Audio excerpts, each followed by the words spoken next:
Yeah, it was box truck. Late night live stream tonight. I was actually sitting watching a YouTube video from an individual that I grew up with. He just started a newer channel. Actually, when I began to start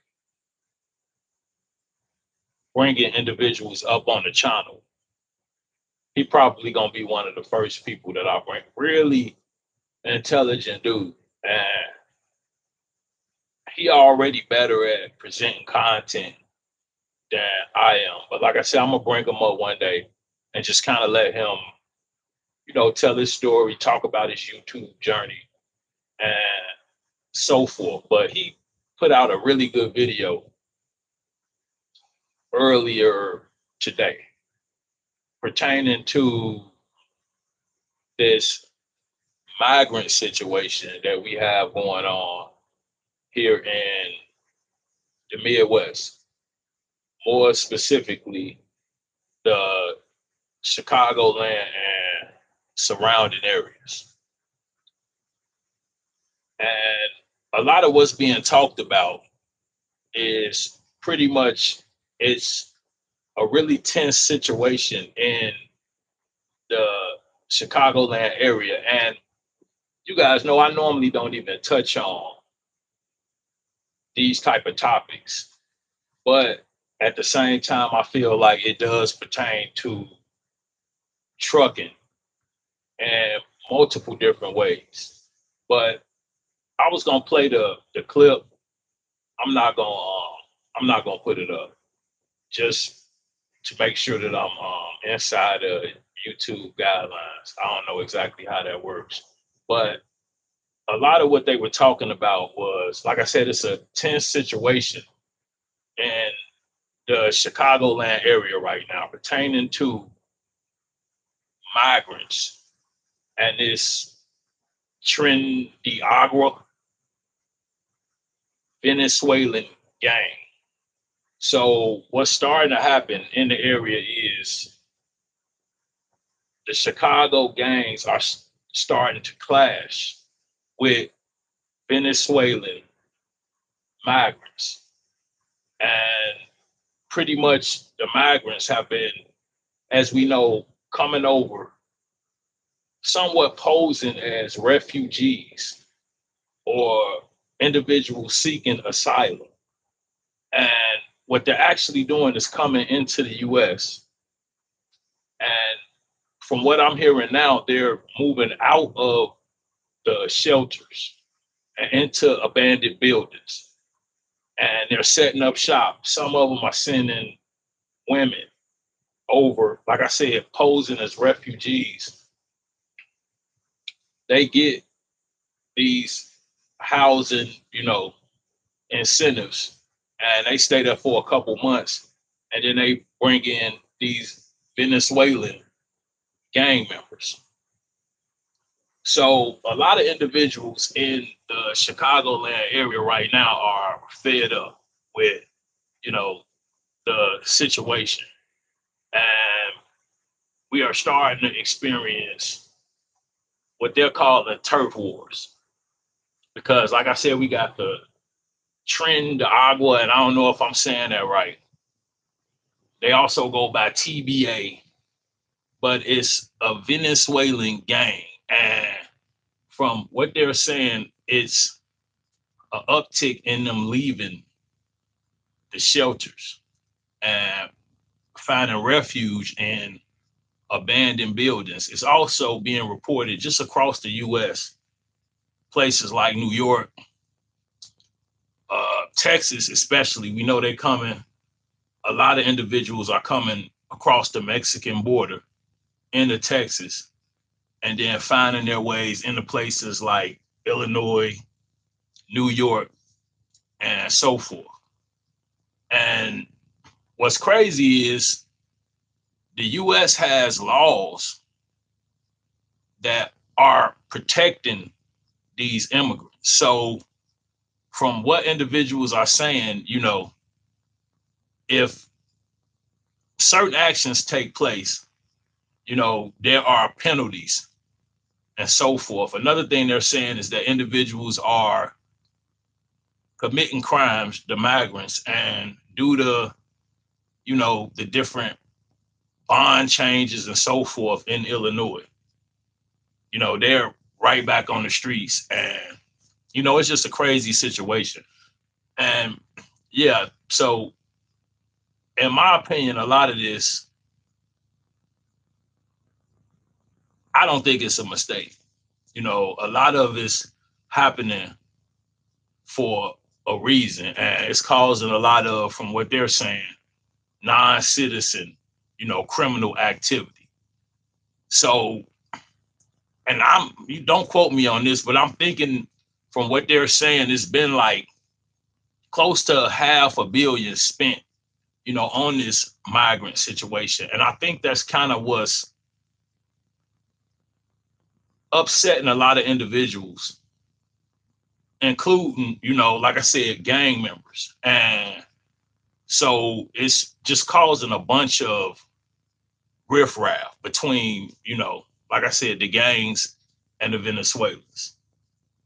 So yeah, I was watching just this video and I was sitting here and I'm like, I'm just gonna do like an impromptu live. Like I said, in my opinion, a lot of this relates to trucking, but for me, it's kind of off topic because a lot of these situations I kind of try to stay away from.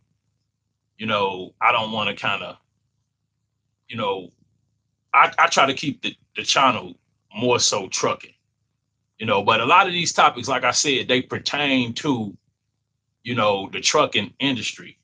For instance, we know, especially here in Illinois, but nationwide now, we kind of in a new era of trucking. Back in the day, it wasn't so common to see individuals OTR in a box truck. To me, that's the last few years that's become popular. Individuals sleeping, in box trucks.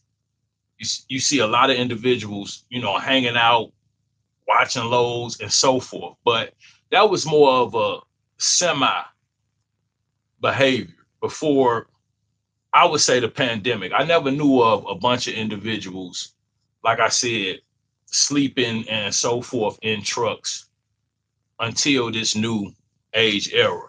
So kind of what I'm getting at is we know it's going to take a toll eventually, maybe not immediately, but eventually in the near future, pertaining to independent contractors, it may have some effect. But what I'm speaking on right now is more so of a safety aspect of the whole situation. Because, like I said, it's a bunch going on. And we as truckers travel the US, me not so much, but it's individuals OTR that go into different areas. And like I said, now we're in this new age where a lot of individuals tend to sleep in trucks.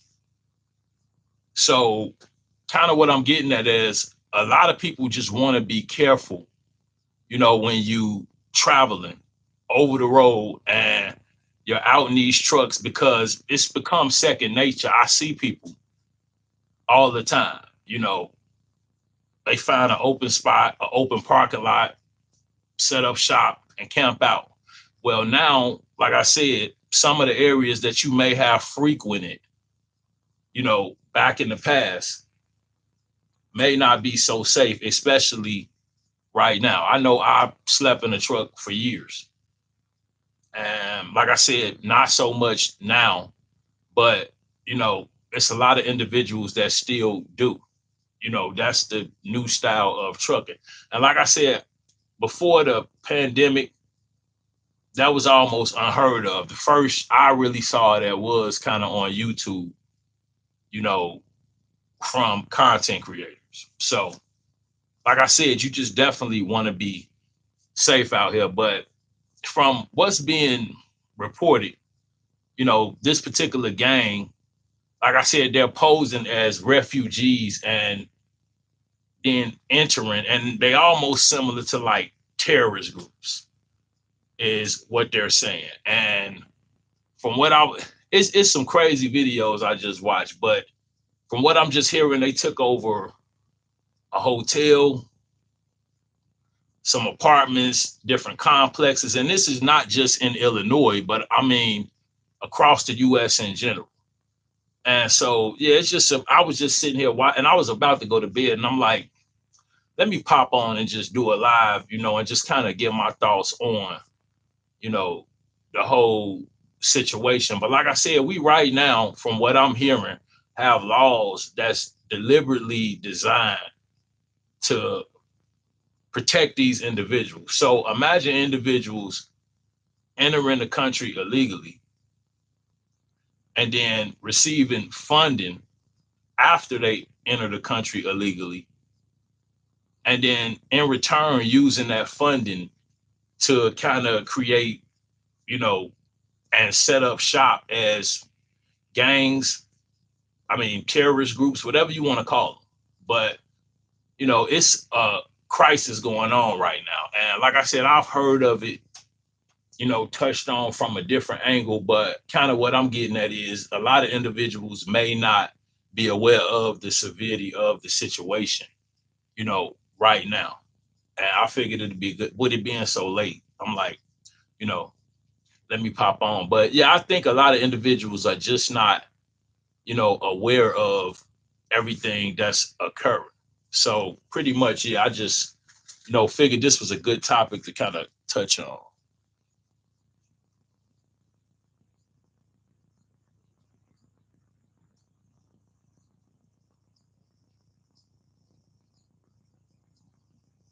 So yeah, I guess it's me is saying he's in Michigan.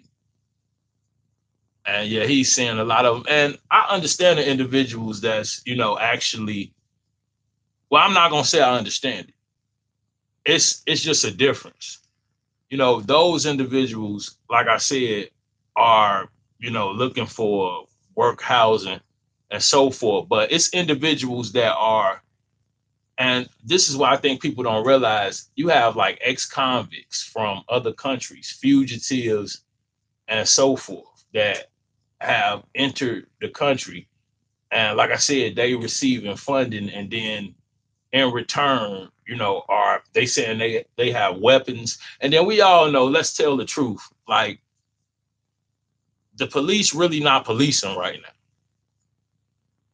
You see what I'm saying? So I watched another video where, and this was like a day or two ago, but it was a police officer sitting at a light, and some individuals drove out into the intersection. It was somebody probably saw this video. It was like four individuals hanging out the window with firearms, and they turned into the intersection right around the police. And the person that was filming started to yell at the police, like, y'all just don't do nothing.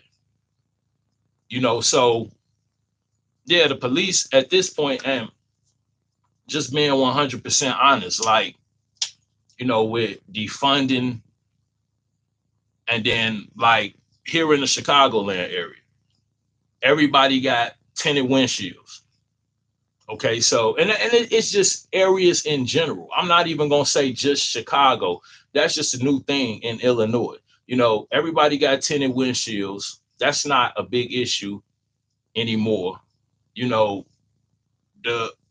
weapons that the police are carrying right now pretty much cannot compete with a lot of the switches and different stuff that's out in the street nowadays. So can you really blame them? That's what I'm saying. What they up against and what they facing right now, in a lot of situations, they outnumbered and outmanned. And then especially with now we got a whole different, foreign gang that's, running around and wreaking havoc. And then these two parties, because I'm seeing individuals and they complaining about, the money that's being spent and put into different programs for these individuals. And yeah, from what I'm hearing, they have caravans that come out of Mexico. And yeah, I was just watching a bunch of it. It's just crazy to me. Like, and that was something else I was just telling somebody. Like, we in a time right now where I feel like you have a bunch of smart people playing crazy. And then the crazy people are acting smart. So you don't really know what to believe nowadays. And that's pertaining to, the government is like a lot of this not happening by mistake. That's the point I'm making. It was set up for it to get to this point. And now we got Chicago, you know, politicians calling for some type of intervention, because yes, they saying it's going to get out of hand. And with the funding, like I said, a lot of these guys are using that funding to in turn arm themselves. They setting up shop in different areas. Some of them are on different pills and just substances in general. So imagine living amongst, that type of situation. And I personally, just being honest, I'm in all of these different areas, at different times. I personally haven't witnessed any of these acts, but you see them on the news every day. And like I said, it's not just Illinois. A bunch of the issues that I'm kind of speaking of have occurred in areas like New York, as well as, Texas. And like I say, if you really look into this, like just do a little research, they got caravans that are coming out of Mexico right now. And from what they're saying, they're trying to get into the country before the election. So they have a understanding of, what's occurring in the US. And from what they're telling me, yeah, they pretty much are bringing caravans in and they're trying to get over here as quick as possible. And, that's kind of something I thought about as well. When you have certain individuals over here, that's kind of, like I said, setting up shop and getting housing and in different apartment buildings and so forth. It's only so long before word go back home. And then they buddies head over once they let them know, hey, it's sweet, and that's something that a lot of people are complaining about. The food stamps up here is called link. I know a lot of individuals, they call it different stuff in different places, but normal individuals in Illinois, and I don't get link, but I know people usually get, I would say, between maybe 200, 300 and maybe 6, 7, depending on how many kids they have. I'm seeing receipts of individuals getting $6,000 and $8,000, like amounts that I've never seen, you know, people get. So a lot of individuals in the area are complaining about that, as well as their ability to get housing really quickly and funding, personal as well as business. We seen some of them videos in the space where, they're able to obtain business funding, you know, to get trucks and so forth. I even saw an individual saying, well, hey, they giving these individuals cars, they don't even have licenses. They getting funding and so forth. They don't even have a social security number. So this is a lot of, the issues that different individuals are speaking about. And like I said, the police right now, they not policing. People in Chicago, it's just it's a crazy place. Like I said, 60% of the city riding around with tinted windshields. You can't see who in these cars. The kids don't show themselves. They all hide. They got on hoodies when it's hot. Then like I said, now you have the Mexican gangs. Nobody stopping at stop signs. Everybody running. And then what's crazy is, see, then I'm gonna start talking too much. But how is crime so high in these different cities, especially like I said, a place like Chicago where everywhere you look is a camera sitting on a pole somewhere. If they these high profile, and I'm not gonna go into, but high profile situations that occur, those situations get addressed when they affect certain types of people. But like I said, we got all these cameras all around the city, and somehow we can't stop Chicago gangs from feuding and going back and forth with the Venezuelans when we don't even realize how they got over here in the first place. Like, how did this start?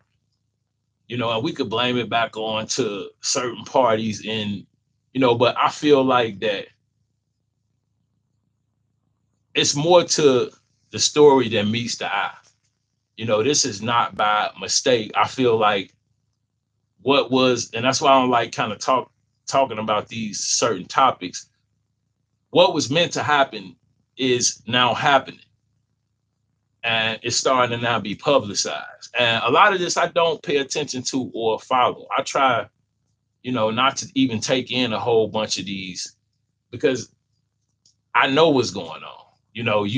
It's not just in Chicago, even outside of the city, you see more and more tents set up. I was riding in my truck one day and I would never pull out a camera and videotape those people. But when I was looking over there, I'm like, this is something people need to see because you got people on the side of the interstate down in ditches, living in tents. And that's just in itself a recipe for disaster because imagine what type of situations take place, in those little areas. And that's what they are now allowed to do. And most of it's occurring close to police stations and things of that nature. So the government, authorities, and so forth are 100% aware of what's occurring. It's not, this is not a mistake or, occurring by accident. But like I said, now it's being highly publicized, and we have, you know, pretty much a gang crisis occurring by mistake.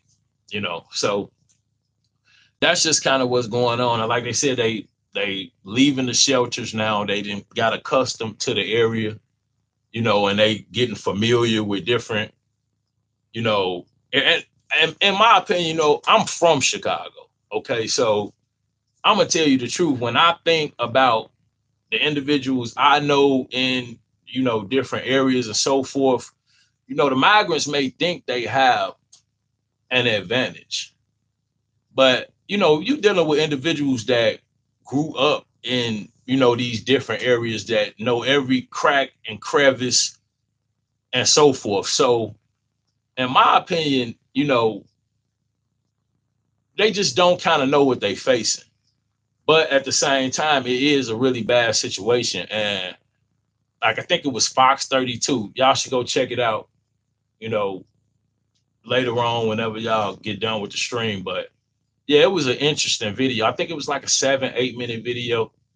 And like I said, normally I don't even pay attention to that stuff, but my homeboy, he put out the video. I watched the video and I'm like, it was just interesting the different situations that's occurring. And yeah, it's just like a blind eye turn to it. Like I said, they know what's going on.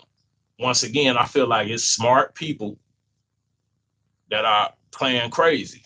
That's all it is. It's just like they have a very good understanding of, what's taking place, and they're just allowing this to go on, and like I said, it affects trucking. It's been talked about, and like I said, it's definitely going to affect independent contractors.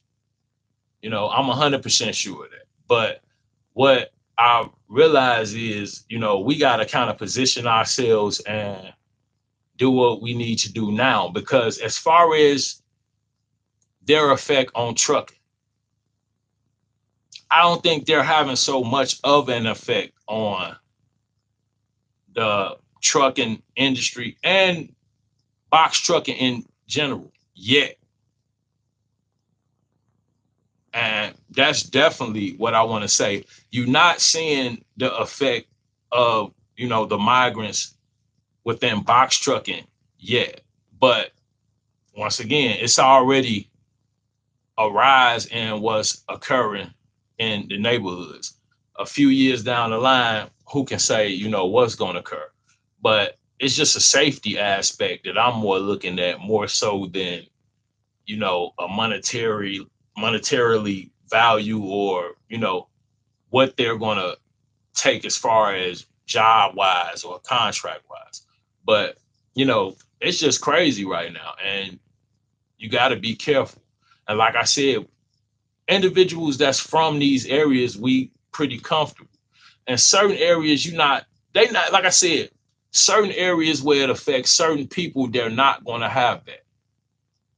You're not going to see migrants sleeping by the police station or downtown, or, in just really populated areas where individuals function on a day-to-day basis. Certain communities are not going to have that. But we got these so-called sanctuary cities, which, like I said, that just sound crazy to me. But yeah, we have sanctuary cities where they're protected by the law. There are actually laws that are protecting these individuals. So that's kind of adding to the chaos. And then, they send a word back home, and then those individuals say, hey, let's jump on the caravan, which is really a thing. They got caravans. Why they got caravans? What is a caravan? So they got caravans coming from Mexico into Texas, and then Texas booting them out into other states like Illinois, New York. They just took over something in Denver. Cause see, they don't think they don't think they're gonna go places like Denver, Colorado, and so forth. See, right now they putting them in controlled areas. But like I said, I already see an influx of these little tent cities, even outside of the Chicagoland area. So it's not just Chicago. That's because individuals are going to migrate. They came from somewhere else. So eventually they're going to move into other areas. They now are getting, like, it was an individual on Fox 32 saying, they got cars with no licenses. One individual said in some type of, he was talking to a guy on some type of computer network. And I guess the guy was running down and explaining to him exactly all of the benefits that he was receiving, kind of similar to the lady with the food truck. I know everybody saw that video. Somebody was just talking to me about that. Somebody that I wouldn't even think, they're not in the space. I didn't even think, they would have saw the video. And he said he actually saw the video as well. So, everybody's feeling the effects. And like I said, a lot of people just mad about the amount of funding that these individuals are getting. And like I said, it's not really affecting box trucking yet. But as individuals start to secure funding, as the rate cuts are being enacted. So here shortly, it'll be a lot easier to get low interest rate loans. So these individuals will have access to these low interest rate loans the same way we will, and will 9 times out of 10 utilize them before most individuals, you know, in this space and just in general. They're going to access these funds probably before a lot of us. So, like I said, here shortly, we should see the interest rates go down, especially on things like loans, business funding, and so forth. If everything, goes as planned.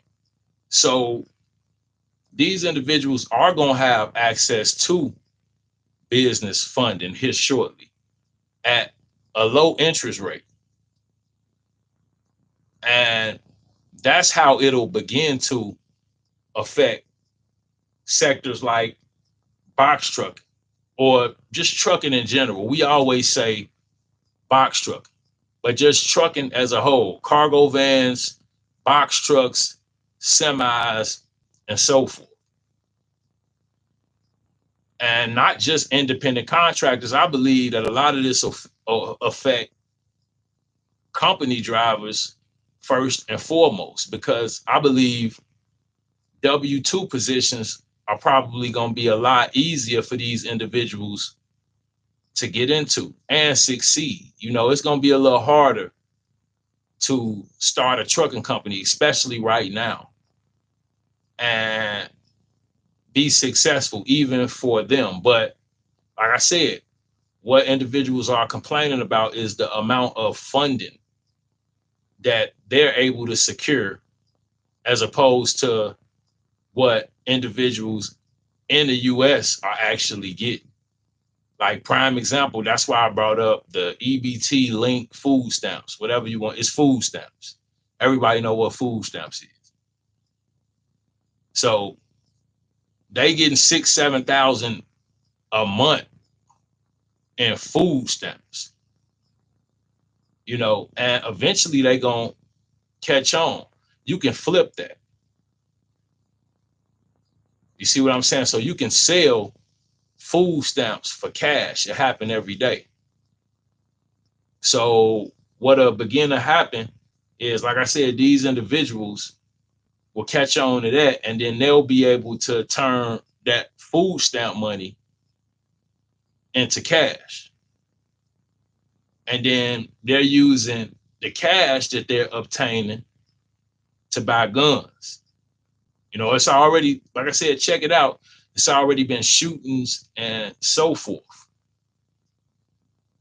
between the migrants and, the gangs. And what we're seeing is a pattern. It seems like they go in the areas, they scope everything out, they're quiet for a while, and then the police start being called due to altercations with them and other individuals that were already living in these areas. And they saying that they don't really come out in the daytime. The individuals I'm speaking of, like I saw somebody in the chat talking about, the individuals that are looking for food and money and so forth. I'm not really talking about them. I'm talking about the Trindiagua. That's what they calling themselves. And like I said, it's a Venezuelan gang. And they baiting in, or agitating the Chicago gangs to the extent that, now the Chicago gangs are like, okay, we had enough. So then we already know how that goes. Then they do what? Resort to violence. So this is kind of what the Midwest in general is facing, because like I said, it's spilling off into a lot of different areas. I don't think Indiana gonna tolerate this.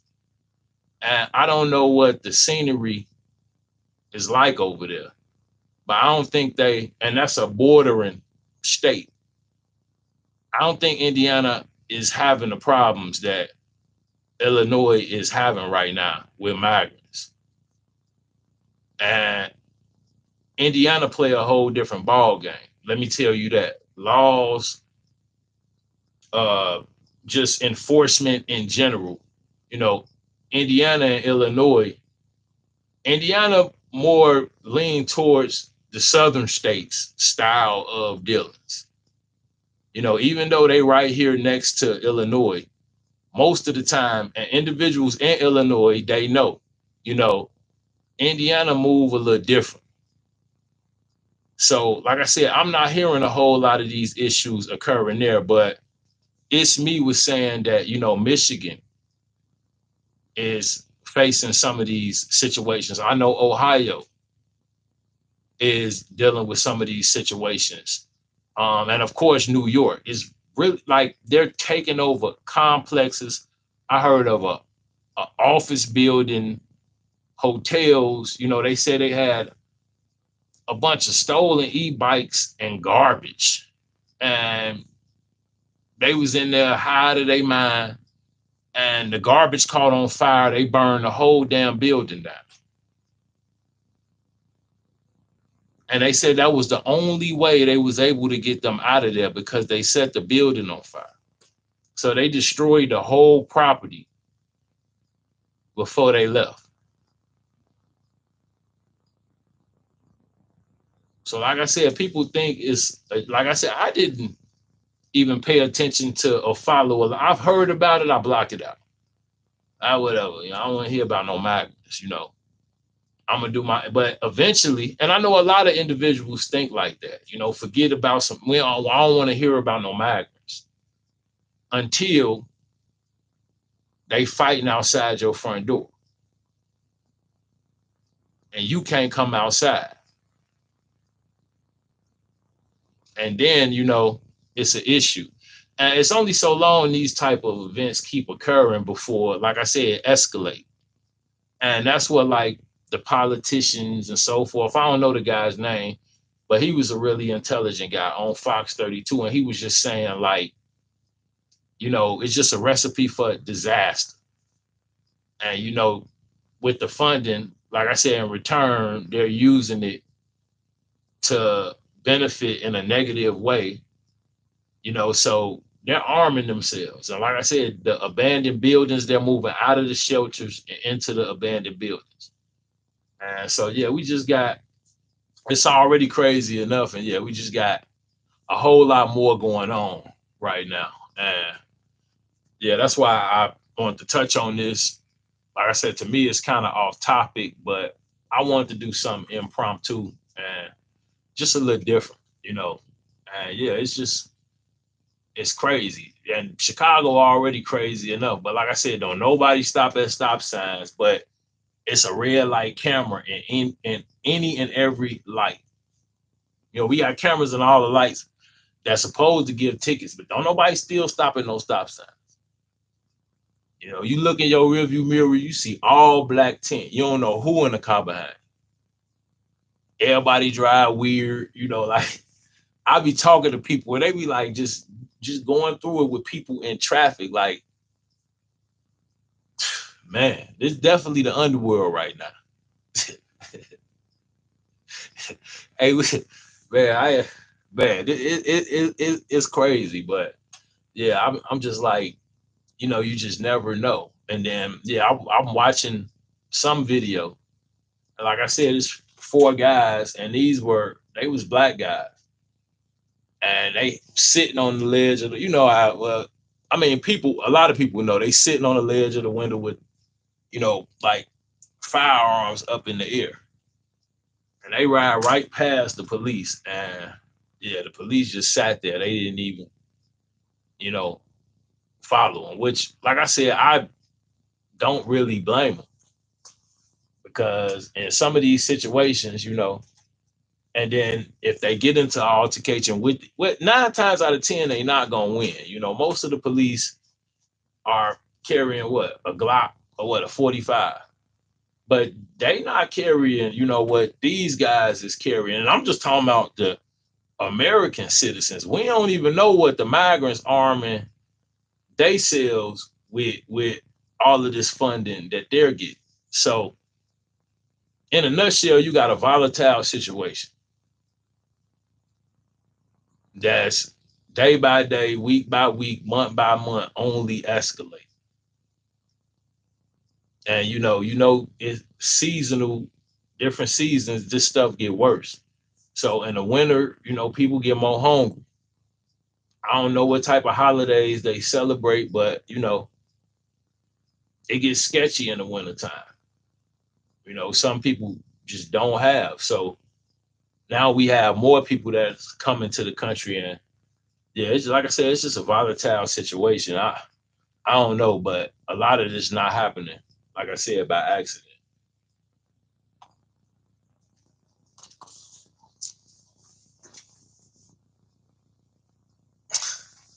It's me said build that wall. And see, that's another thing I'm gonna talk about too. Like,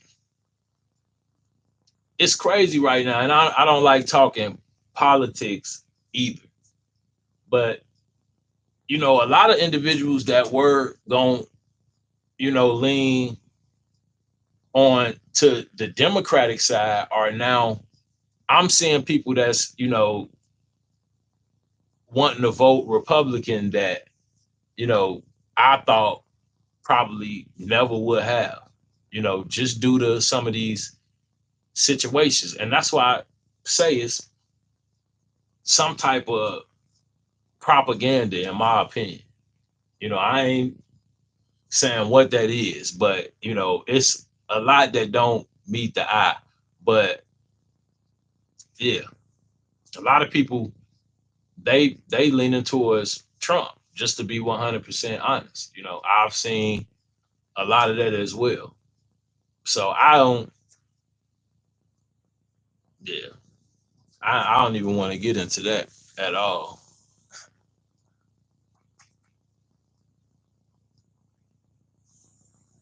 Great Polo, what's happening?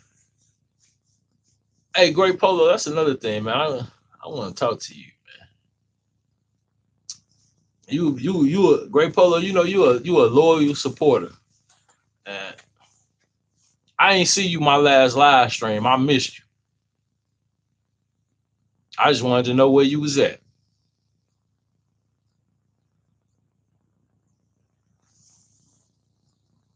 But yeah, he's saying, what do I think about them being here? I mean, like I said, for the most part, I didn't think much about them, you know, being here.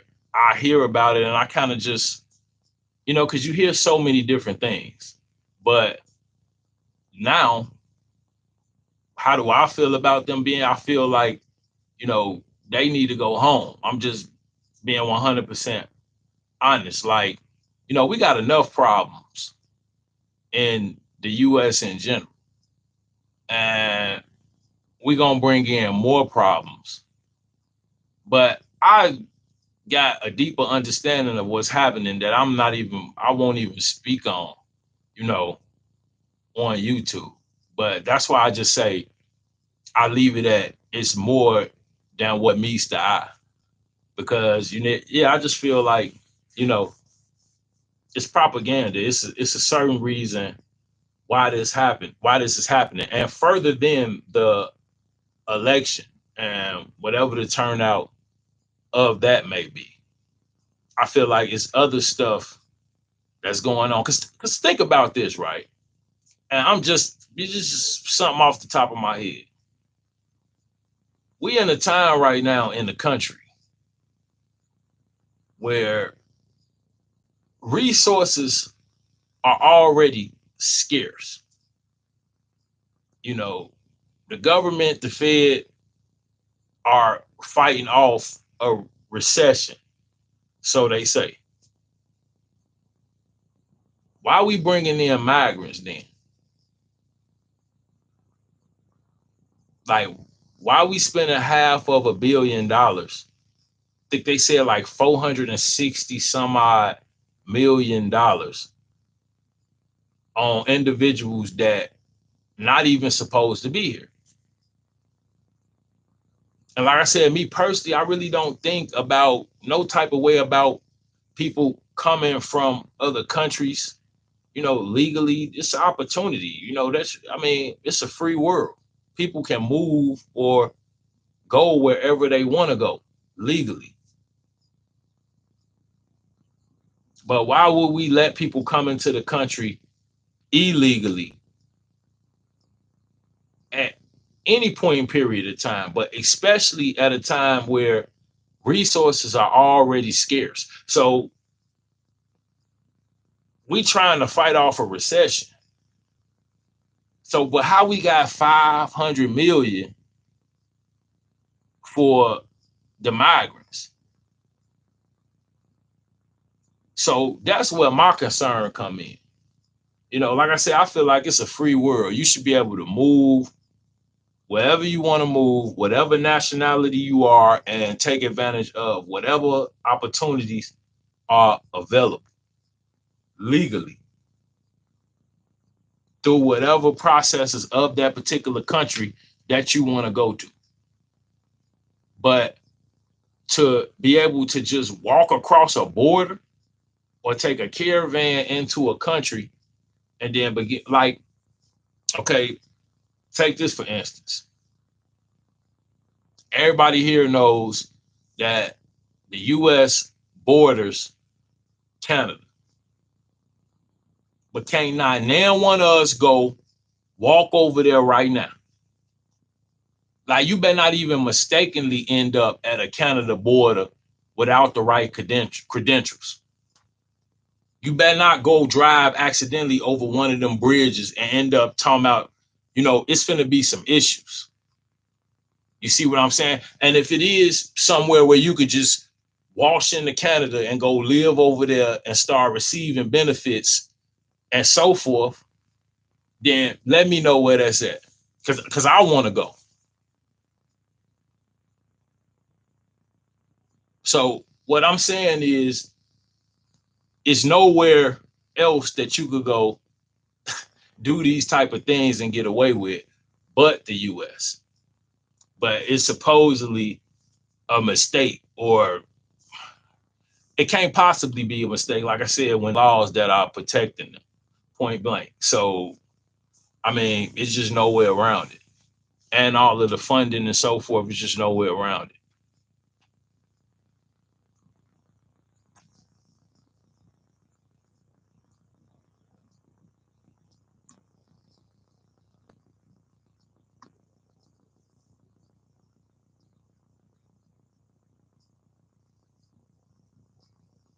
Right. Yeah. It's me saying in some places they supply them in a lot of places. And that's what they're saying is, women coming from Venezuela. I don't know where they're coming from. They could be coming from anywhere, but they're coming here getting housing and they present as just a little old lady.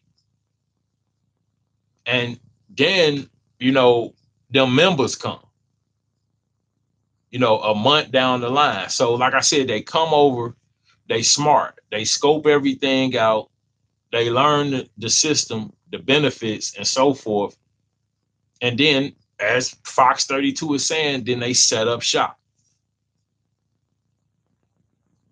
And from there, in every situation, different states, all of a sudden, an influx of calls start coming into law enforcement. And yeah, from there, those situations, like I said, they just keep escalating. So yeah, it's crazy right now. Yeah, but yeah, everybody just, I would say, just prepare. That's the only thing you really can do right now. Just be thinking in advance and always just, planning for whatever is to come, because yeah, it's a crazy time right now. And 2, 3 years down the line, it's probably going to be 10 times crazier. And I think at that point, probably 2, 3 years is when we'll start to see, the impact that it's going to have on the business world. Because right now they still just kind of getting feel for things, but they got a mindset like they trying to take over whole areas. They trying to flush the people in those areas out and take over those areas. And you know do whatever they plan on doing.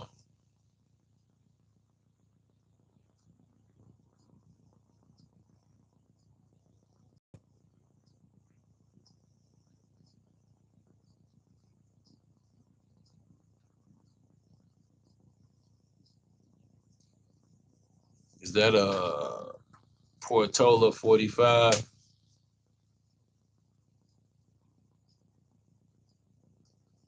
Yeah, he said he's out. He's north of Seattle. Yeah, yeah. See, people are seeing it. The effects of the situation. You know, pretty much everywhere. That's what I'm saying. It's talked about inner city Chicago, but as travel, and if you're in a truck, you're seeing the tent stay outside of Chicago too. It's not just the Chicagoland area. I think that's just where it's concentrated at. But you seeing it start to spill outside of the city. But like I said, what's crazy to me is Indiana not having these problems. I'm not hearing a whole lot of, you know, I don't think I know of one, which I'm sure, like I said, you're gonna have these individuals in most areas, but they quiet over there.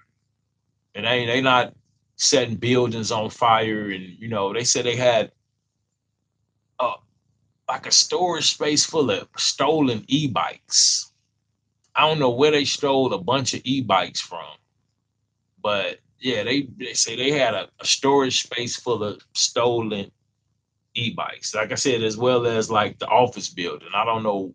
I think that was Denver, where some office building got invaded and taken over, and you got guys with like shirts tied around their heads and like just yeah, some of them got machetes and you know made up weapons like they in the joint. So and I saw a video and one of them was swinging. He had like it looked like he had made it. It was like a piece of metal that looked like he had shaved it up and made it into something. He was swinging it at somebody in like a hallway of like an apartment complex or something. But yeah, it's just like a big circus right now. But the main thing that people are mad about, in my opinion, what the biggest complaints is like the funding.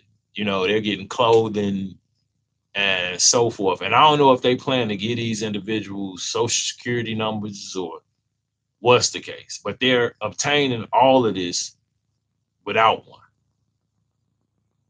And another thing that's crazy to me, like you give them funding, okay? They get funding and cars, housing, clothing, and so forth. But then the news is still reporting that they have no track record, no log list, or any type of information on any of these individuals. So when all of the chaos starts, they have no idea who anybody is. American citizens, they know who we are, but they have no type of database for these individuals where they're able to tell the identity one way or another. So, like I said, it's just crazy work all the way around the board. I mean, yeah, I don't get it, but yeah, it was definitely something I wanted to touch on because I'm like, I know a lot of individuals, and you know, it's familiar areas. People get comfortable. You also have individuals from out of state that come here periodically and have no idea of what's going on right now.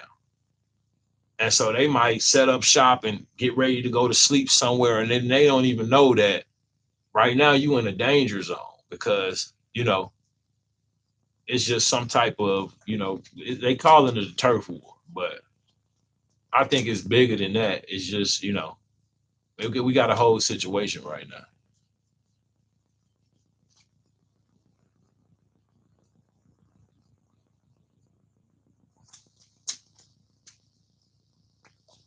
It's me said, I don't like it. I feel for my kids. Yeah, and that's what, I think. See, he got the kind of the right idea. Those are, the individuals that I feel like it'll affect a lot more than us if it's not corrected. And what you guys think? Do you think that it'll be corrected with the election? Or, is this something that's gonna go on for years and years to come? Like it's me saying, are they gonna, have this situation going on 10 years from now? Because at that point it's gonna be gravely out of control, in my opinion. If this goes on for 3 to 5 years, you know, like I said, I'm thinking resources.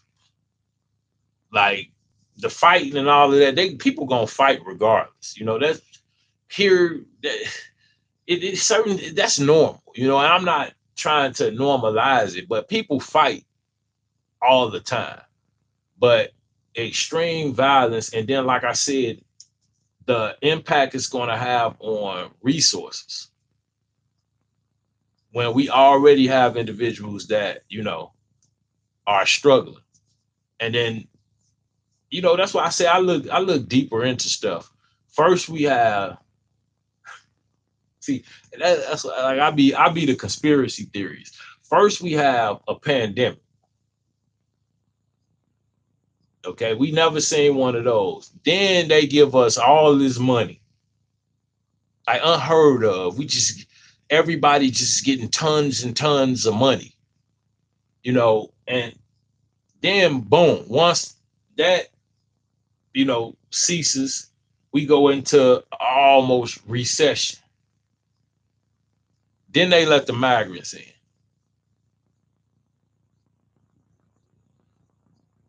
So at what like that's what I say. I think of all of this in a different light. Like the last 5 years, if you really been paying attention, been real crazy. Like we've been seeing a lot of events that are unheard of and that have never been seen before, even in trucking. Like I said, the things that go on in trucking now, it's a whole new era of trucking as opposed to 10, 15 years ago.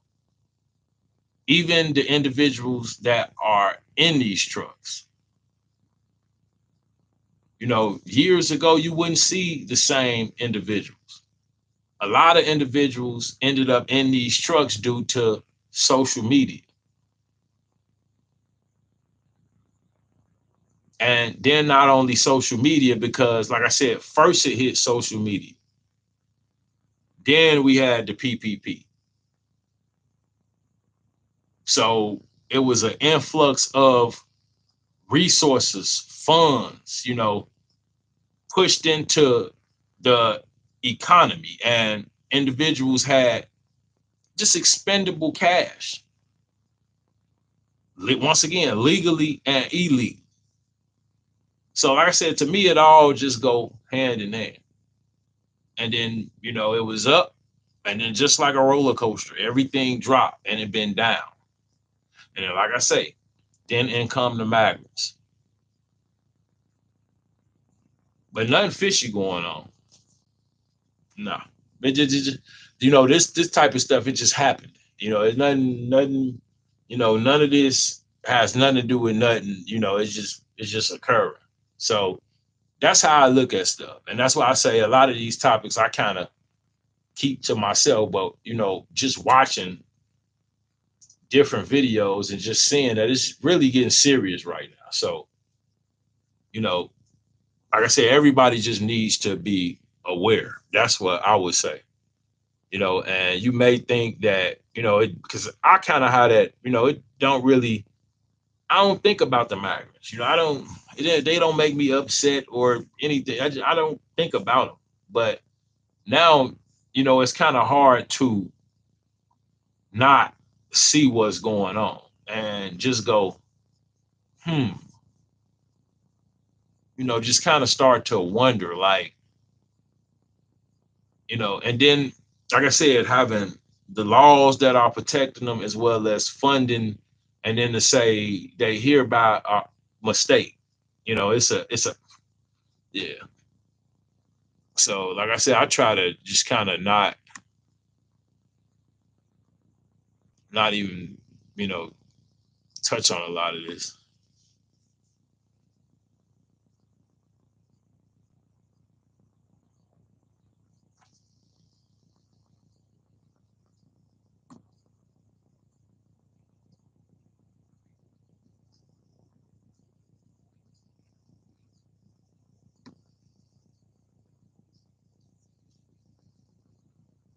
Portola 45 said police being told to. I mean, that's why I said, people might think that it's wrong for me to say I understand. I mean, they are not equipped, to, like I said, deal with a lot of these individuals and what they arming themselves with now. The normal police officer is not carrying what the average 16-year-old is carrying in the Chicagoland area. So, what other choice do they have? But I do more and more hear of police not reacting to shootings, violence, and so forth. But I think a lot of them are afraid, and not just for their life, but also, what the reaction in the community is going to be. Because we've seen a lot of that as well. Whereas, you know, the police end up, harming, hurting, or whatever an individual, and then it's a big backlash about it. And then, defunding and all of this stuff. So they trying to keep a job and go home safe. So I get it, you know. That's why I say I try to look at stuff from everybody's point of view. And yeah, I understand. They like, we ain't getting paid a whole lot.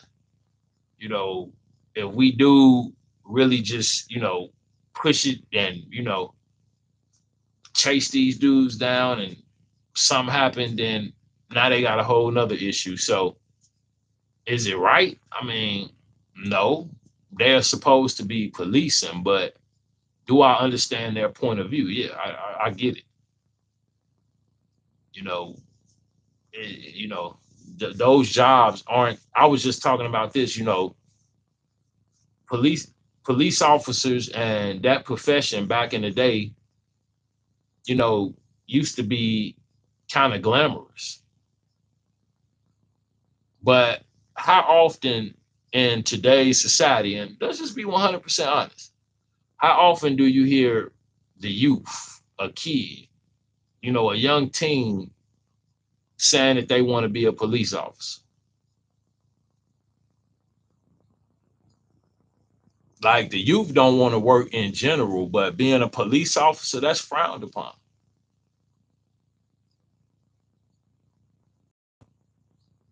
So, like I said, they between a rock and a hard place.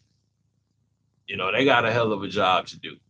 And then these Venezuelans, they crazy as shit. So, I mean, yeah, that's why I say you just got to be careful and prepare yourself in more ways than one. I mean, we already see what's going on. So, to sit and not prepare yourself, whatever you need to do, but you know, it's only escalate, and everybody right now is carrying something, either legally or illegal. But like I said, everybody carrying something, one way or another. And yeah, it's just crazy. It was just reporting, like a gang shoot between these two parties or multiple parties. So yeah, it's wild.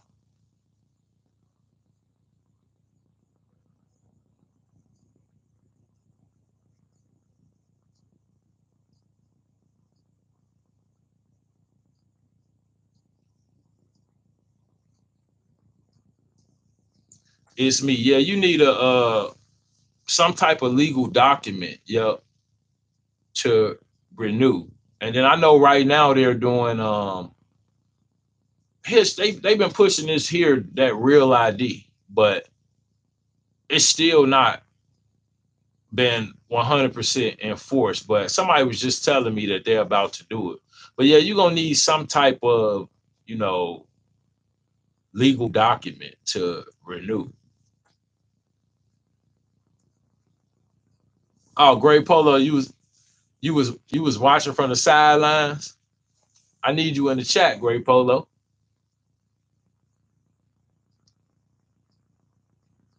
I definitely noticed you wasn't here. I thought about it after the live. I was like, Great Polo wasn't even in it. Yeah, yeah. I definitely noticed.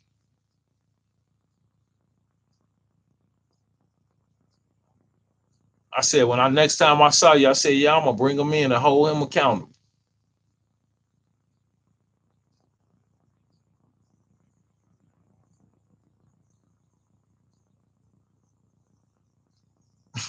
He said he said the border is still wide open. Thousands are walking in right now. Exactly. Yeah, they calling back home, you know, to their buddies and yeah, giving them the all clear.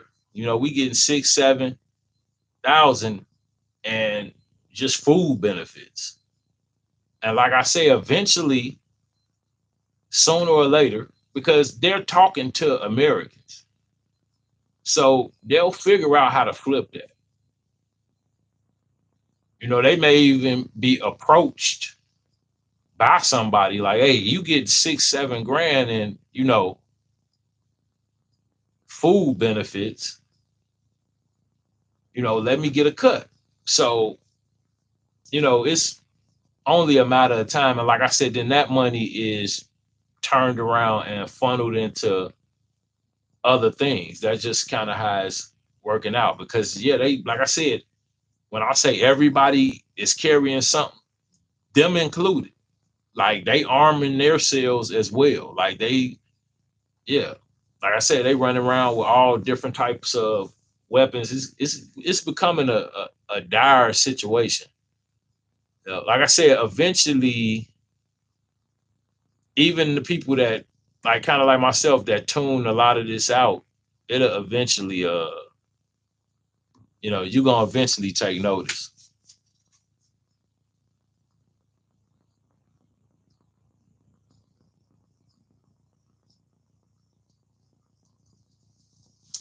He said send some migrants to Missouri, they got none. It's some over there. It's some. I'm telling you, they working their way, throughout different areas. And as like I said, certain areas get concentrated, and that's why I'm saying what'll be the outcome. We're gonna exhaust resources. That's to me, and I'm just gonna say this in my opinion, the ultimate goal. We exhausting resources right now for whatever reason, whoever agenda this is, but I believe that's the end goal of it. It sounds crazy, but I think that's what is occurring.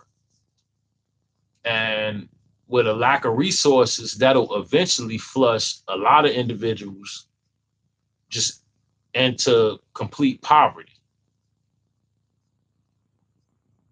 So if we got an influx individuals that are coming in and using resources that other individuals, need, then like I said, eventually you're going to run into a situation where the resources will be exhausted, and then It's nothing. And then if you really think and just look into these type of situations, you'll see where that could lead. We'll start seeing shit like out of the movies.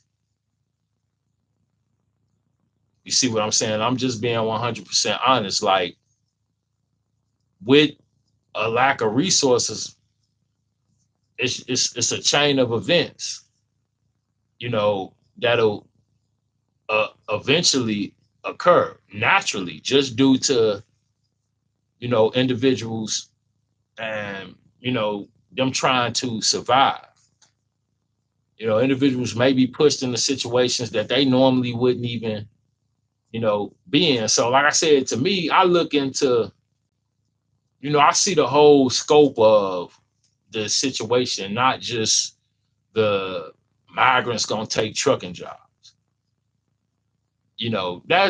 That's I believe that'll eventually occur as well. But like I said, it's also a big safety concern, and to me, resources outside of trucking, just in general, that affects everybody, not just independent contractors.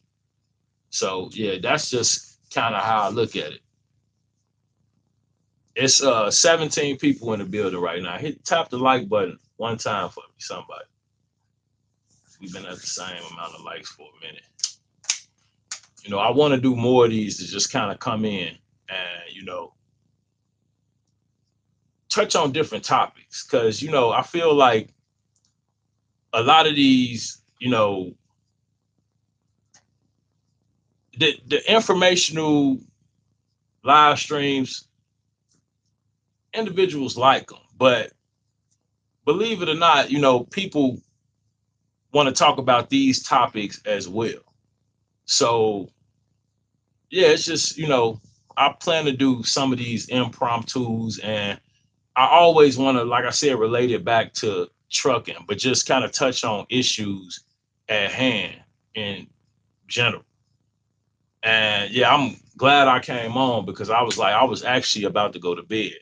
And a lot of times I tell myself, hey, you got a certain time to do a live stream, but you know, it's never a bad time. And individuals that don't catch it now, they could catch it tomorrow or later on down the line. But like I said, I feel like it's just a hot topic. And like I said, I look at it from a whole different aspect outside of just trucking jobs or independent contractors. Because like I said, it's going to affect, I feel like, company drivers first, because those are positions that are easier to get into. So I feel like a lot of the company drivers need to watch out first and foremost, because it's easier for these individuals to get a CDL and housing and go over the road in a truck for one of these big name companies, as opposed to starting an entire trucking company. Not that it's rocket science or it's extremely difficult, but like I said, starting a trucking company and being successful, two different things. A lot of people start trucking companies, and a lot of people are not successful. So that's why, in my opinion, it'll affect, like I said, company drivers first, and then it'll spill into the independent contractors, as these individuals obtain funds and then are able to educate themselves to be able to correctly run trucking companies. But it's not impossible, and it is, in my opinion, going to happen. And that's why I asked you guys, and that's just a real question. What do you think will happen once we have this election? Who you think gonna win? Who you think gonna win the election? And then what is gonna happen, after that occurs? Because I don't know. I think it's 50-50. When I talk to different individuals, some people think it's gonna lean one way as far as the election. Some people think it's going to lean the other way. But mysteriously, like I said, right before it, we got this big rate cut. So yeah, it just, like I said, it'd be a lot more than meets the eye. But supposedly, sometime towards the end of this year, you know, things are supposed to turn around from what they're saying, even into like the stock world and so forth. We supposed to be seeing this big jump in, certain particular stocks. So yeah, it's a whole lot that is to be seen. But yeah, like I said, it's just preparing yourself. And, I'll touch on a little of that as well. The last 6 months I've been like heavy into, you know, the stock market and, just kind of trying to educate myself, talk to different people, just set up, a decent portfolio. And I actually have a whole lot of fun with it. And what I've started to realize, and that's just kind of something, I want to touch on because I've been talking to people in private about it. And, I just, a lot of this I don't try to touch on publicly, but I will tonight because, like I said, we just all off topic. So whatever. But what I've realized, with the stock market, that it's nothing more if you have an understanding, which you could meet an individual and they could tell you two different assets for you to put your money into. And that same day, you can start making money. So, like I said, it's not impossible. But kind of what I'm getting at, what I realized just from, setting up a brokerage account and beginning to, build a portfolio is a lot of people don't realize the stock market to me is nothing more than a super high yield savings account. If you have the right assets.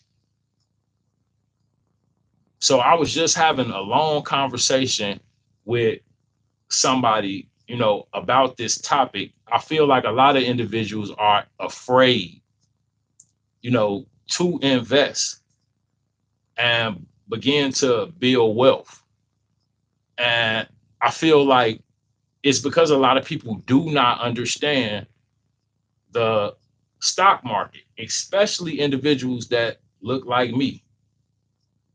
And I feel like once individuals start to educate themselves on different investments, not just stocks, but real estate as well.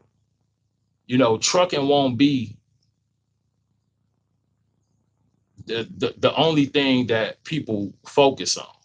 Because, like I said, you can put money into an asset. I did it, okay, earlier today. I had money, and I'm going to just be honest, like all over the place. It was spread way out too much.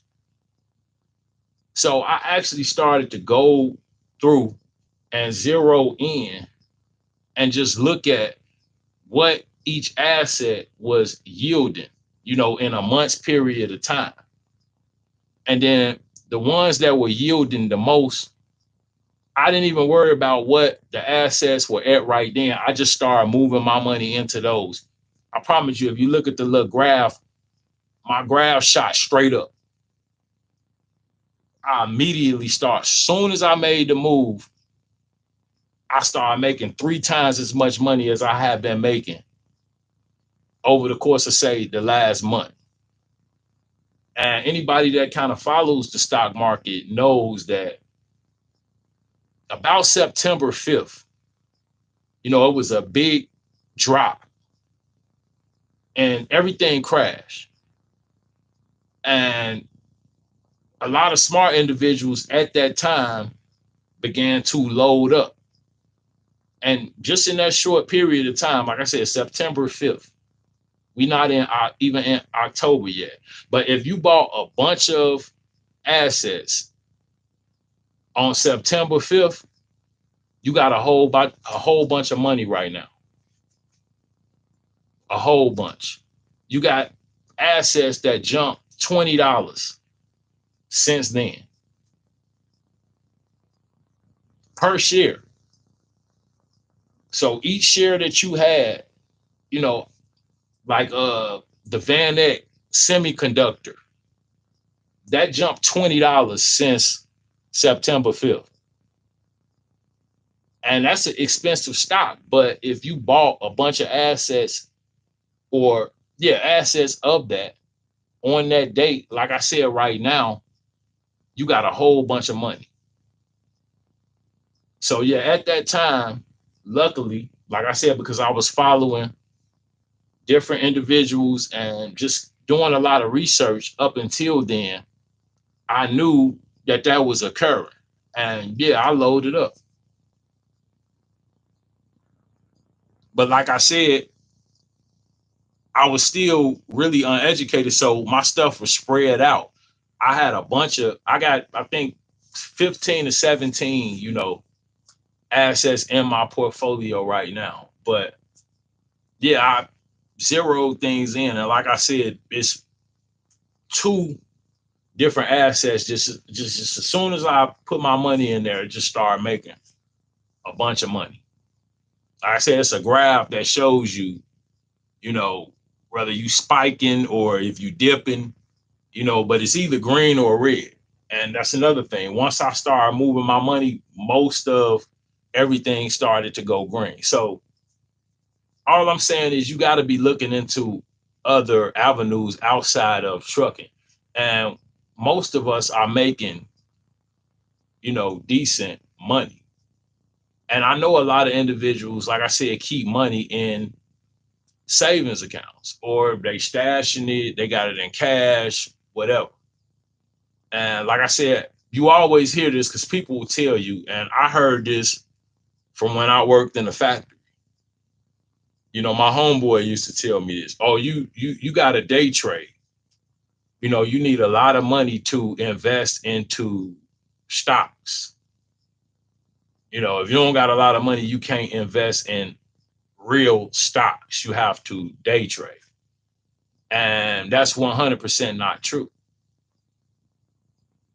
Because if you just take a certain amount of money per week, for me, and I'm telling all my business right now, but I try to invest like 400 or 500 a week. And once you zero in on the right assets, it's going to take off. So, like I said, it's other avenues outside of trucking. And that's why I'm telling individuals to prepare themselves, and it takes time. Initially, you're not going to understand anything that's going on. And then each day as you go on, like I said, I have every day about 9 a.m. I try to go on there. But sometimes I'm in a truck and depending on how busy I am, I have a hard time trying to drive and, follow the market. But yeah, I'm like I said, I try to educate myself every day and just learn something new. And that's like my new thing. I'm just being one. I have a whole lot of fun doing it because now I understand. Because I was too at one point in the same boat where I was in fear of investing. Because like I said, people tell you you need a whole bunch of money or, this, that, when it's not true. You just have to daily or weekly, whatever it is. And I was just telling somebody that if, some people say, well, I ain't got a whole lot, 10, 20, $30 a week, in the right assets will start making you money. And then you can start to gain an understanding. And then when you do actually start making money, then you can really start to invest. But like I said, it's going to, if you do the right things, start to be beneficial right out of the gate. And yeah, that's what I think a lot of people don't realize. But with this migrant situation and funding and so forth, I think people need to be more proactive with, you know, investing and finding other avenues to, you know, make money. You got to kind of diversify your hustle, you know, and not just be. I think a lot of individuals are, because let's be real, like box trucking getting old. You know, it's like it's becoming dated. You know, we are everybody know about box truck. So I'm challenging y'all to learn something new. You know what I'm saying? Like, and I'm just being 100% honest. That's my challenge to you. Go out and learn something new. Might not be the stock market. It could be real estate. You know, you might want to open another business, become a real entrepreneur. You know, people in box trucks, they say they entrepreneurs. Well, entrepreneurs pursue a bunch of different, you know, aspects pertaining to business. It's not just one business when you say you're an entrepreneur. You know, a lot of us, we own the operators, myself included. So that's what I'm trying to be, you know, move into different things because, like I said, I have a deeper understanding of kind of what's going on pertaining to this migrant situation and just trucking in general. Like I said, to me, box trucking is, in a sense, becoming dated.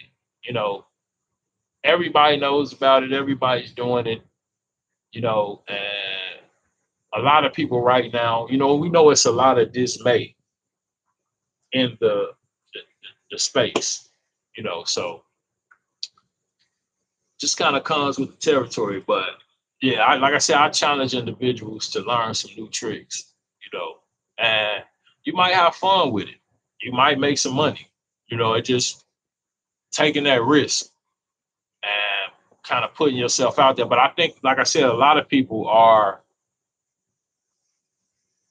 they just uneducated. So it just create fear. You know, people don't, but I'm telling you, to wake up and see that you making money off of your money, it's a wonderful feeling. You know, you send a couple dollars out, it bring a couple dollars back. That's how, you know, this situation kind of works. And of course it's gonna be times where you're gonna lose money, but at the same time, like I said, I think it's well worth it. That's like my new thing.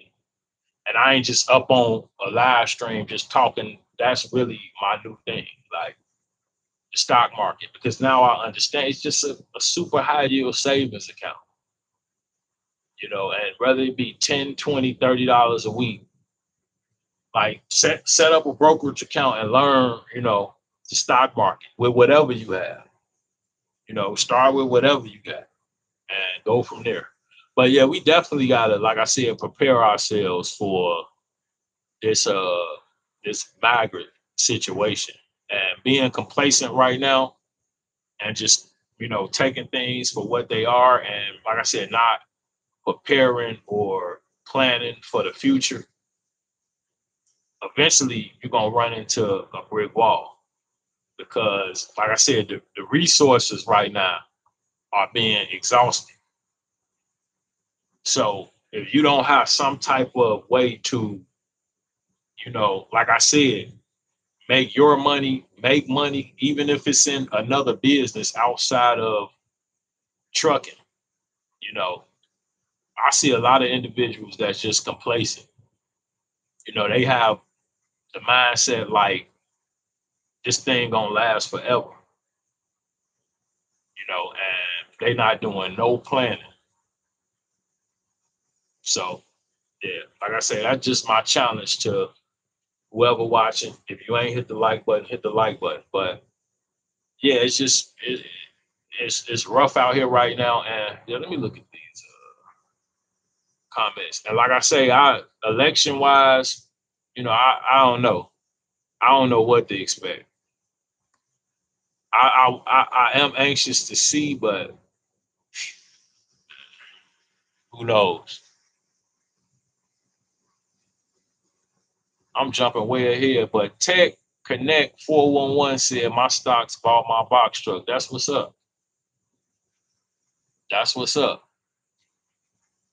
And I believe them. If you know like I said, if you know what you're doing and you know where to put your money, you can start making money today. Most people not going to tell you because it's like a secret society. But an educated individual could tell you two different stocks to put your money in right now, and it start making you money today.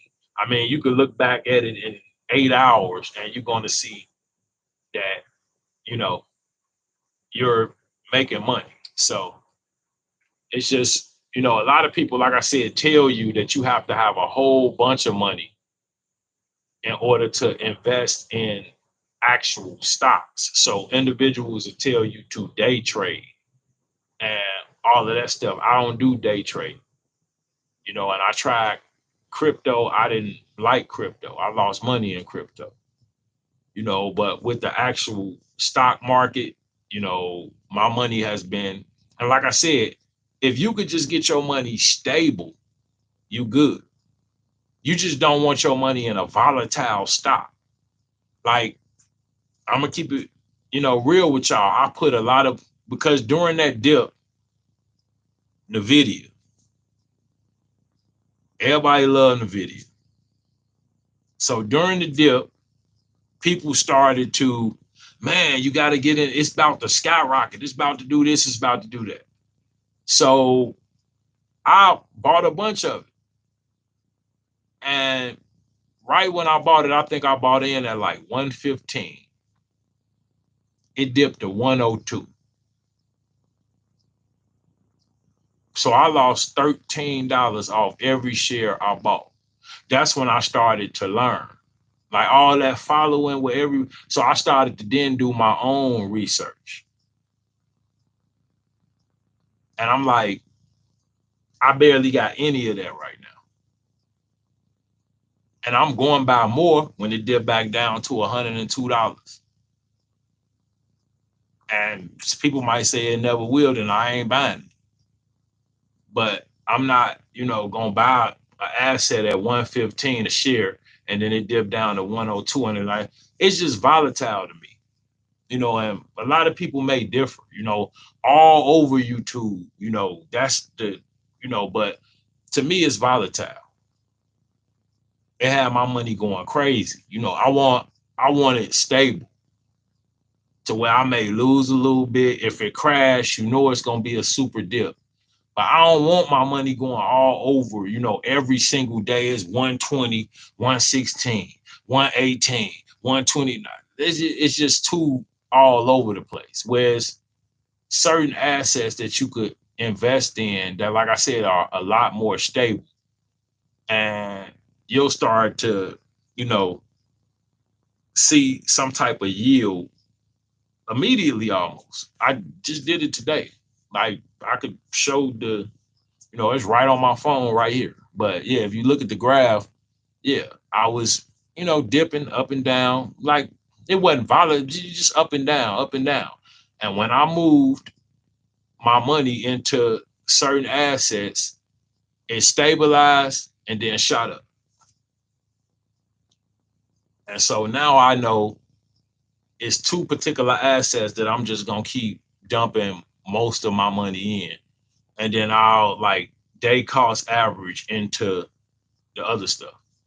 And yeah, I don't think I said that, but when people tell you that, oh, you gotta have a whole lot of money to invest in real stocks. No, you don't. Like I said, you just invest either daily or weekly,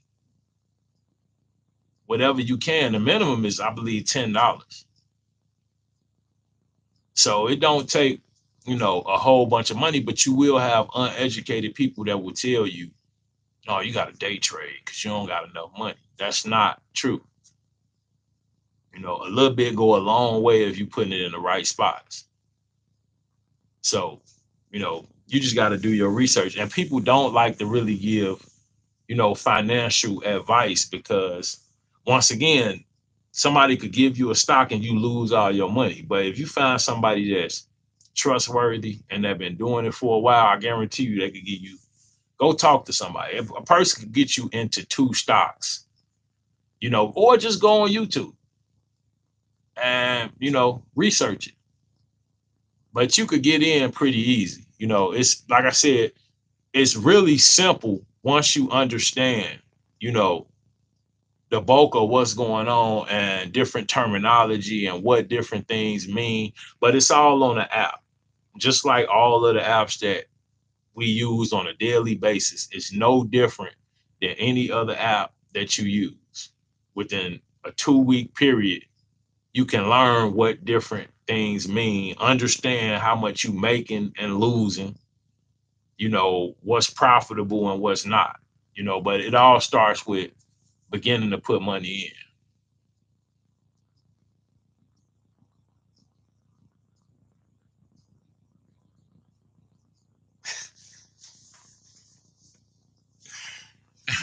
Now we ain't putting that on a t-shirt, Tech Connect 411. We're not gonna put that on a t-shirt.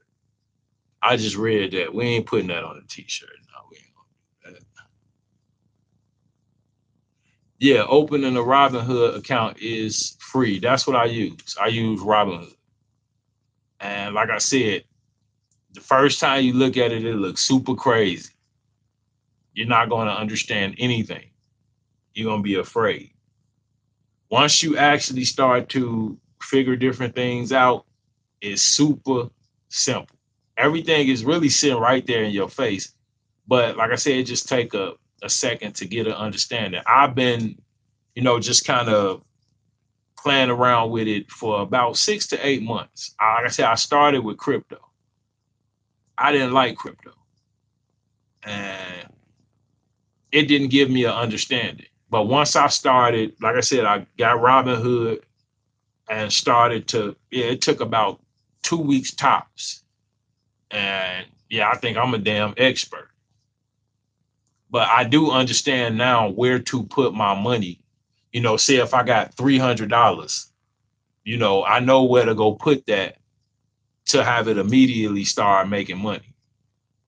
And so that's kind of, you know, what the goal is. You only need to find a few stocks. You do want to diversify eventually, and have a portfolio. And you got ETFs, you got regular stocks, you got growth funds and so forth. But yeah, you want to have a mixture of all of those. But initially, the main goal is to start making money. So if you can get one stock, because it's just a savings account. That's all it is, but it's not a regular savings account where they're giving you, you know, cents as what you're getting, back.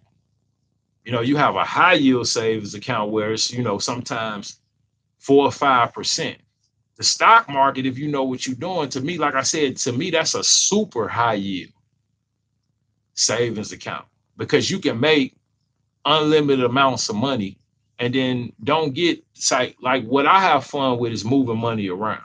Like what I did today, I thought I did something. I'm like, I just it took a few hours, but I was looking and I had to look at each asset that I had and see what the yield was over a month's time, then a week, then a day.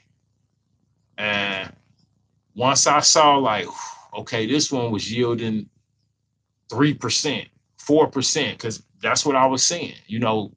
Some assets was yielding 3 and 4% on the money that I put in already within a month's period of time. So I just took my money out of a whole mess of assets and I didn't sell out all of the assets. I just left a small amount in and I just moved the bulk of my money to the assets that were yielding the most.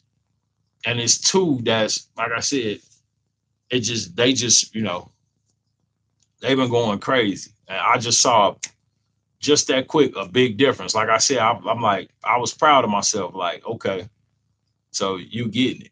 And like right now, yeah, see, like most of this is red, but it's after hours, So, but yeah, I got like I don't know 17, probably 17 assets, 15 to 17 assets, and yeah, I just work on it daily. But yeah, enough of that. And I'm tired of talking about stocks. But yeah, that's just something I would tell people to look into. Also, like real estate. I keep stagnating with this, but yeah, I need to. I keep saying I'm gonna get my license, and I am, but I'm probably tomorrow. I got to do that because I keep procrastinating that, and yeah, that's my next move as well. And that's what just keep hustling, man. Like I said, learn some new tricks. Keep adding to your repertoire, and don't worry about the migrants so much. In the like I said, me, it's more of with them. It's a safety thing. We already kind of know what's gonna happen is gonna happen as far as in the future. But yeah, hopefully something happened with the election, and we'll see something there. Whereas we know if Trump get in, he's trying to get him up out of here. So that's what a lot of people are looking forward to. I know that's why a lot of people want to vote Republican, just so they could, expedite the process of getting individuals out. But this is something that I think a lot of people haven't even thought about. Once they do, say they get Trump in office, how is he actually going to get these individuals out of the country? Like, that's the next case. Because, like I said, you got caravans of people that's trying to get over here before the election.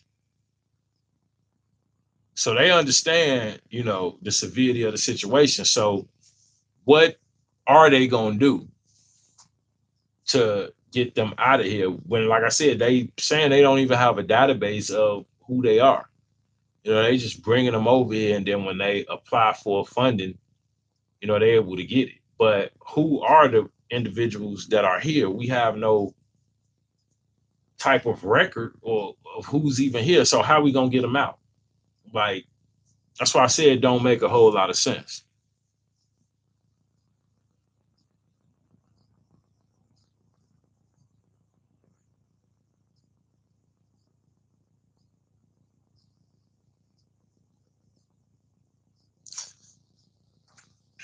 What type of question is that? He said, with modern morale decay and hard financial times, have you seen an upsurge of lot lizards at the truck stop?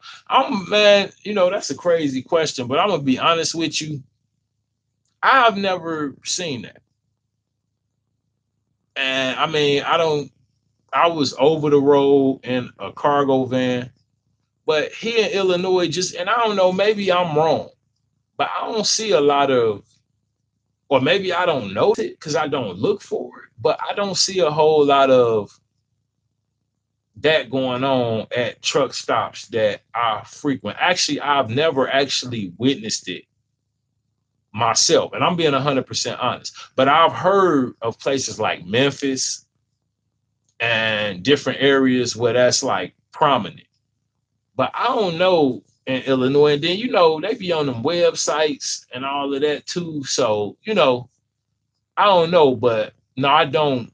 Just being 100% honest, I don't see a lot of that in Illinois. If it's going on, it's like super discreet. What I do see is oftentimes you'll see like a semi trailer pulled in an inconspicuous in it.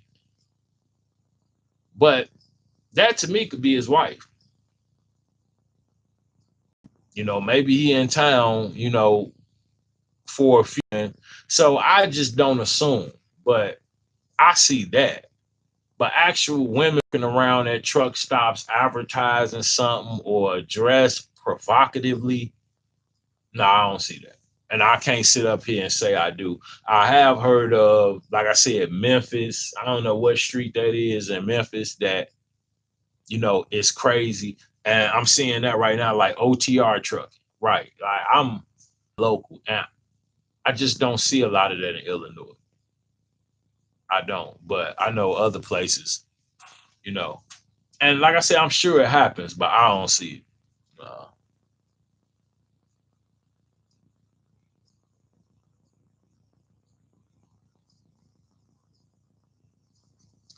Yeah, that's what I was just wondering. What is the black dog? I don't know what that is. It's getting late, man. Y'all getting sleepy. I'm about to get out of here. This one of my later lives anyway, you know. But I liked it, you know. It was fun to kind of, like I said, kick it with y'all impromptu. If you here, still hit the like button for me. If you have not, if you grace the stream afterwards, you know, please do so as well. That way we could push it. And yeah, man, it's just like I said, it's a topic that needed to be touched on, just from a different light. And like I said, it may not affect you now, but one day it's possible. All depending on kind of what takes place.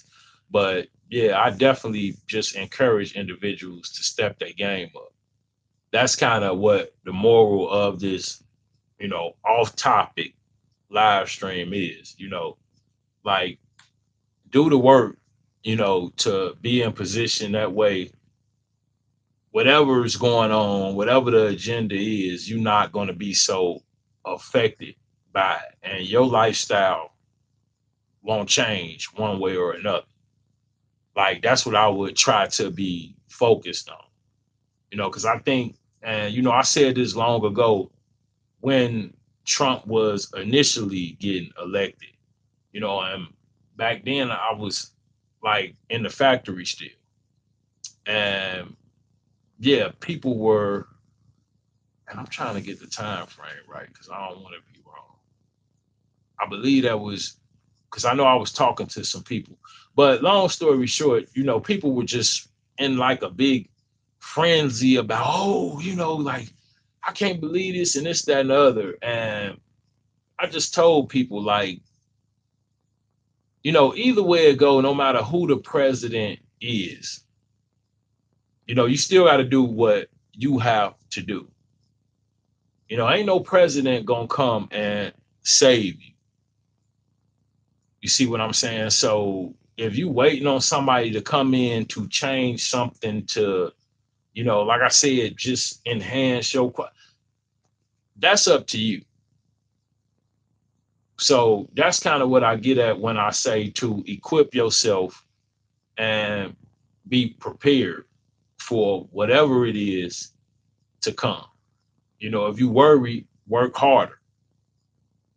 Like I said, learn some new tricks, diversify your hustle. That way it's not an issue later on down the line, with these migrants and everything that's just going on right now, because it's just super crazy. And yeah, I know a lot of people are concerned with what either is or is not going to happen. So, that's the best advice I could give to you, to be prepared in all aspects. Use your head. I'm speaking of not just financially, but just in general for whatever may occur, because yeah, it's just a lot going on. And yeah, I'm happy that I was able to kind of touch on this. I know it's late, but to me it turned out still to be a really good stream. And let me look at a few comments. Yeah, like I said, I'm gonna look at a few comments, and then yeah, we'll wrap this up here. But I do want to do more of these in the future, because I feel like it was just way more engagement. You guys, y'all like the drama, man. I like the drama.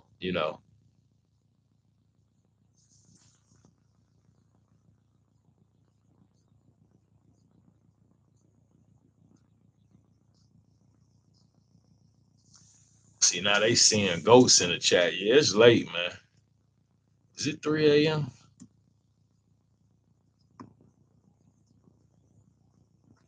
Yes, sir. L Cool J. Yeah, I mean, and I'm not saying that to be, I'm just being 100% honest. I think that's, if you're afraid, that's what I will focus on. It's just stepping my game up, working harder, and, like I said, learning something new. At whatever age you are, we can always afford to, like I said, learn something new. And like I said, you might enjoy it. You may just enjoy it. It just all depends. And then if it ain't for you, then it ain't for you. But at least you tried. That's kind of how I look at it. Now they talking about P. Diddy. Oh man. See, that's why y'all are distracted. Because see, stuff like that. See, they not talking about the migrants, but they talking about P. Diddy. That he ain't eating. They say he losing weight. And I'm watching that too. I see the P. That's a distraction. All that P Diddy situation, and I don't want to talk about that because I got an opinion about that situation too. But yeah, we'll be here all night talking about the P Diddy situation. Because see, all that stuff he doing, he learned from certain individuals that they not talking about. And that's just my thing. Like who he learned, those behaviors from, and there's some names that have been popping up, but like I said, I'm not going into that at all.